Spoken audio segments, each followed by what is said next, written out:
Disks mums liekas šādi virsū, kur var redzēt bultiņu virzienu, kurā virzienā viņš griezīsies. Galvenais, lai pareizajā virzienā mums griežas, jo mums ir šāda te.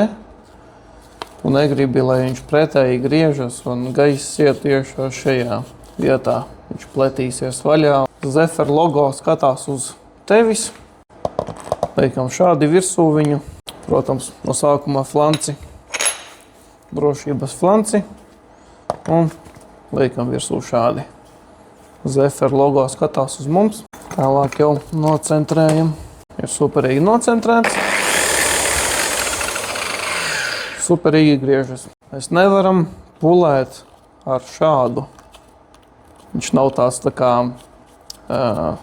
spureņs, ne, bet nav tāds mīksts materiāls. Tātad mēs ņemam šādi un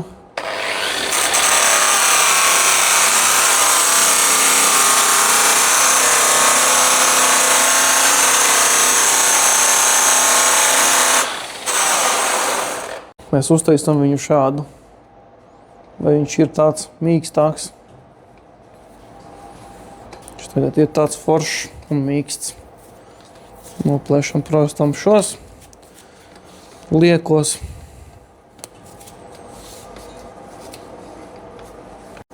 Tālāk mums jau cietās metāla pulēšanas pastas.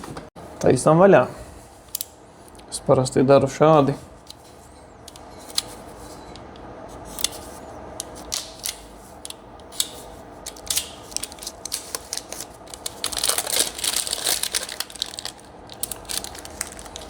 Un tālāk jau daram šādi.